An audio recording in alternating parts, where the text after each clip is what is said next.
کا سیکھنے آیا، جس کے پاس سیکھنے آیا تھا استاد کی بیٹی خوبصورت تھی، اس پر فریفتہ ہو گیا، آپ کی زبان میں عاشق ہو گیا، عشق ہو گیا اس کو۔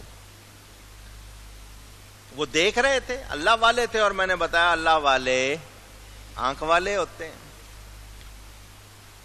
اس کا عشق ذرا جوش بڑھ بڑھ کے نا ایک پہنچ جاتا ہے، جبکہ جی اب اس کے بغیر نہیں رہ سکتا۔ انہوں نے اس کو درست کرنا تھا، سکھانا تھا، اپنی لڑکی کو جلاب، اسہال، یہ دونوں لفظ اگر مشکل ہیں، دوا دے دی جس سے پیٹ چلتا ہے، دست آنے لگ جاتے ہیں۔ وہ لڑکی تر و تازہ گلاب کی طرح جو تھی، گالوں پہ لالی تھی، چمک تھی، خوبصورت لگتی تھی۔ جب بار بار جلاب آئے تو جلاب اگر آپ کو ایک دن میں 4 بار آ جائیں کیا حال ہو جاتا ہے؟ وہ کمزور ہونے لگ گئی۔ وہ جو بزرگ تھے اس کے جلاب جو تھے وہ ایک کنستر میں، ٹین میں جمع کرتے رہے، جو کچھ نکلتا تھا وہاں جمع۔ ہفتہ اس کو جلاب لگے، لڑکی سوکھ گئی۔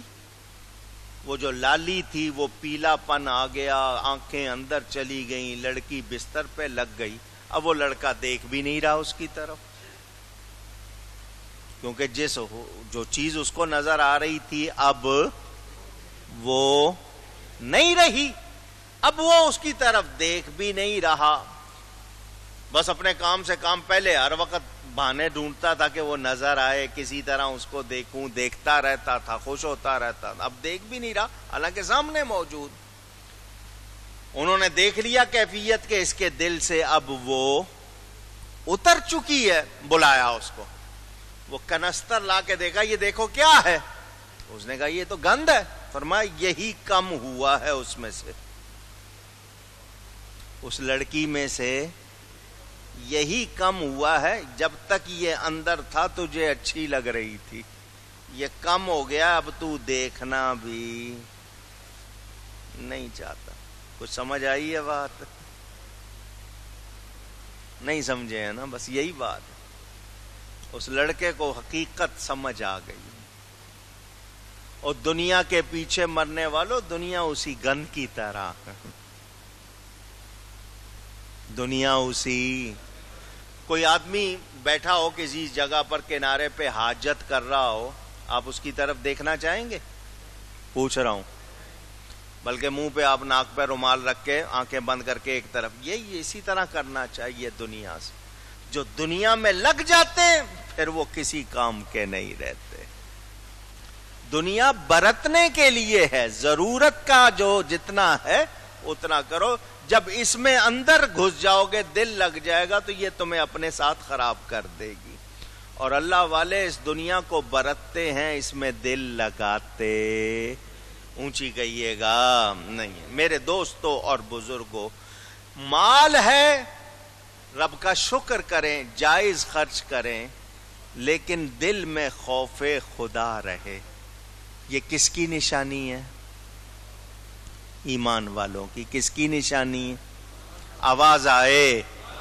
اب میں اور آپ اپنے آپ کو ٹٹولیں، آپ بھی ٹٹولیے، میں بھی ٹٹولوں۔ کیا ہمارا یہی حال ہے؟ اگر نہیں ہے تو سمجھیں کہیں ایمان کو ہم نے کمزور کر دیا، ہمیں اس کو درست کرنا ہوگا، اپنے آپ کو سنبھالنا ہوگا، اپنے اندر تبدیلی لانی ہوگی۔ اگر نہیں لاتے ہیں تو وقت گزار رہے ہیں، کچھ کما نہیں رہے۔ اللہ تعالیٰ ارشاد فرماتا ہے وَقُلُوبُهُمْ وَجِلَةٌ، ان کے دل خوف خدا سے سرشار ہوتے ہیں۔ کیوں؟ انہیں یہ معلوم انہم الی ربہم راجعون،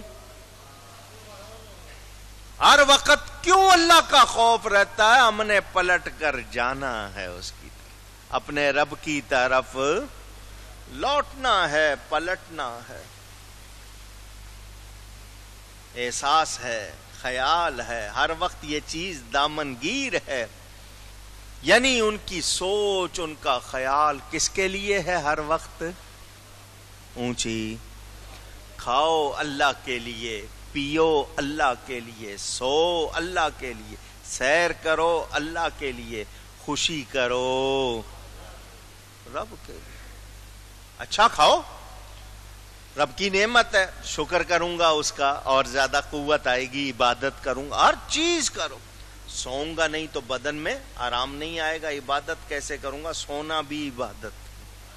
سیر کروں گا طبیعت میں فرحت آئے گی، عبادت میں دل لگے گا، سیر کرنا بھی عبادت. اللہ کے لیے ہو جاؤ. کس کے لیے ہو جاؤ؟ اونچی. اللہ کے لیے. بابا رب سے جوڑ، بابا سب سے توڑ. محبت کسی سے ہو اللہ کے لیے، تعلق کسی سے ہو اللہ کے لیے، دوستی کسی سے ہو اللہ کے لیے. دشمنی کسی سے ہو تو اونچی اللہ کے، اپنے لیے نہیں. یہ چیز لاؤ. ہمارے بزرگ ٹھیٹھ پنجابی بولتے تھے، بڑا پیارا جملہ میں نے اپنی کتاب میں لکھا ہے اور آدھے مشائخ میں. اللہ اللہ کردہ رہو، رہ جائے اللہ تو نہ رہو. اردو میں کر دوں، اللہ اللہ کرتے رہو، رہ جائے اللہ تم نہ رہو. کیا مطلب؟ یہ جو میں نا، میں یہ نکل جائے، یہ میرے لیے، یہ اس کے لیے، یہ نہیں. جو کچھ ہے اونچی اللہ. کر کے دیکھو، کر کے دیکھو. جو ایسا کرتے ہیں پھر ان کی کیفیت اور ہوتی ہے، ان کا مزاج اور ہوتا، اور ان کے اندر پھر وہ کمال آ جاتا ہے کہ ان کی ایک ایک سانس بھی ان کے لیے کمائی بن جاتی ہے. ایک ایک لمحہ ان کے لیے ذخیرہ بن جاتا، پھر جمع ہو کر کتنا ان کے لیے ثواب ہوتا ہے. انسان کی سوچ اس کے اندر.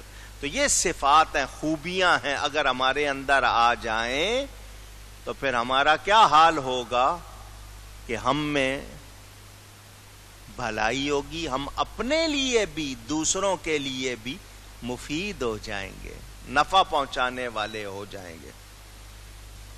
مخالفت احکام، اللہ کے احکام کی مخالفت کرنا، کتاب و سنت کی مخالفت کرنا، یہ بعض لوگوں کا عمل ہے. نماز نہیں پڑھتے، روزہ نہیں رکھتے، نیکی نہیں کرتے، یہ مخالفت ہو رہی. لیکن اللہ والے یہ سب کرتے ہوئے ڈرتے ہیں. نماز پڑھ رہے ہیں، ڈر رہے ہیں، روزہ رکھ رہے ہیں، ڈر رہے ہیں، نیکی کر رہے ہیں، ڈر رہے ہیں، خرچ کر رہے ہیں، ڈر رہے ہیں. کیوں؟ کہ مخالفت حکم سے، کہنا نہ ماننے سے تو توبہ ہو سکتی ہے، لیکن کہنا ماننے والے میں اگر کہیں بھی جذبے میں، دعوے میں، دل کی حالت میں، اخلاص میں کمی رہ گئی، وہ کہاں سے پوری کرو گے؟ یہ بڑا اعلیٰ درجہ ہے. اسی لیے شان ملتی ہے ان لوگوں کو، درجے ملتے ہیں. تو پہلے اپنے آپ کو درست کرنا. ہم ساری عمر لگے رہتے ہیں وہ درست ہو جائے، یہ درست ہو جائے، اور اپنے آپ کو تو کر لو پہلے. ہمیشہ دوسروں پر نظر رہی، اپنے آپ پر توجہ ہی نہیں رہی. تو ہمیں اس کے لیے خیال رکھنا ہے. اور یہ دو لفظ ہیں، سچائی اور خلوص. دو لفظ یاد کر لیں، سچائی، خالص ہونا، اور سچ. عبادت کرنی ہے خالص ہو کے کرنی ہے، سچی کرنی ہے. جو کام کرو خلوص سے کرو اور سچائی سے کرو، دیکھو برکت ہوتی ہے یا نہیں ہوتی. اللہ اللہ پکارتے ہو، ایک بار دل سے پکار کے دیکھو، ایک بار اندر سے اللہ نکل گیا، بیڑا پار ہو جائے گا. میرے حضرت صاحب قبلہ کرما والے رحمت اللہ علیہ فرماتے تھے، سنیو، تم یا رسول اللہ کے نعرے لگاتے ہو، بڑا اچھا کرتے ہو، مگر وہابیوں کو چڑھانے کے لیے لگاتے ہو،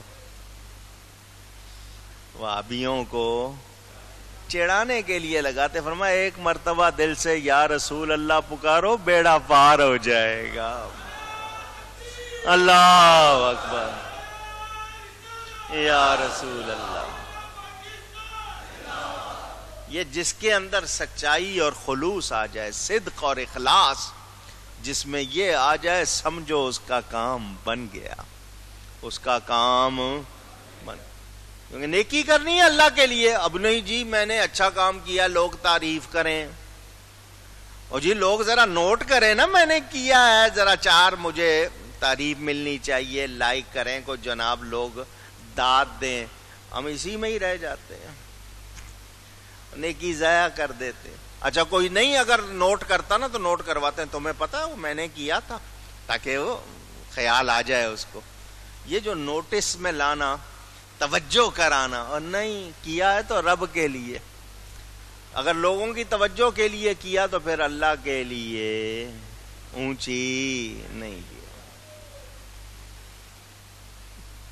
محنتیں ضائع نہیں کرنی چاہیے. قیامت کے دن اللہ کے غضب سے سب کانپ رہے ہوں گے. سب گناہگار تو گناہ کی وجہ سے، نیک کیوں کانپ رہے ہوں گے؟ گناہگاروں کو تو ڈر ہوگا نا کہ آج ہمارا حشر ہو جائے گا. نیک کیوں کانپ رہے ہوں گے؟ کیوں؟ رب تعالی کی بارگاہ ہے. اس نے نماز پڑھنے کا حکم دیا تھا، پتہ نہیں صحیح پڑھی گئی یا نہیں پڑھی گئی. اور جس نے نہیں پڑھی وہ تو ڈر سے کانپ رہا ہے نا کہ میں نے نہیں کیا بھگتوں گا. اور جس نے پڑھی ہے اس کو یہ ڈر ہوگا پتہ نہیں صحیح پڑھی ہے یا. یہ سوچ، اس کے فضل سے ہی امید ہے. اگر عدل کی بات ہو تو ہم میں سے کسی کا عمل بھی نہیں چلے، کسی کا عمل بھی. فضل کرے تاں بخشے جاون، صوفی کا شعر ہے. عدل کرے گا تو پھر بات ہماری بن سکتی. بات کیسے بنے گی؟ فضل سے. عدل کرے تاں تھر تھر کمبن، اچیاں شاناں والے، تے فضل کرے تاں بخشے جاون، میں جہے منہ کالے.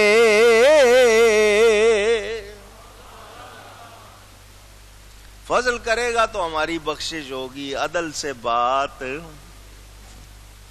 سنائی تھی نا آپ کو بات. ایک بندہ پیش ہوگا، اس نے کوئی گناہ نہیں کیا ہوگا، کوئی نیکیاں ہی نیکیاں. اللہ کی بارگاہ میں پیش ہوگا، کیا بھائی؟ ہم لوگ کہتے ہیں نا، پوچھتے ہیں کیا معاملہ؟ یہ بھائی کا لفظ منہ سے نکل گیا، اللہ معاف کرے. کیا ہے اس کا معاملہ؟ جی اعمال نامے میں نیکیاں ہی نیکیاں. اللہ فرمائے گا اس کو میرے فضل سے جنت میں لے جاؤ. میرے فضل سے کہاں لے جاؤ؟ جنت میں لے جاؤ. وہ کہے گا یا اللہ فضل کا کیا مطلب؟ میں نے گناہ کیا ہی نہیں. تو عدل ہے. جب میں نے گناہ ہی نہیں کیا تو یہ تو عدل ہے، جسٹس، انصاف، عدل ہے یہ. اللہ فرمائے گا اچھا یہ عدل مانگ رہا ہے، اس کو میرے عدل سے دوزخ میں لے جاؤ. اب وہ حیران ہیں. اللہ فرمائے گا سر سے لے کر پاؤں تک جو تجھے دیا، بتا تو نے کیا حق ادا کیا اس کو؟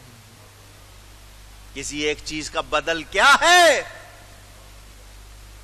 اس کو سمجھ میں آئی بات، معافی مانگے، یا اللہ معاف فرما دے.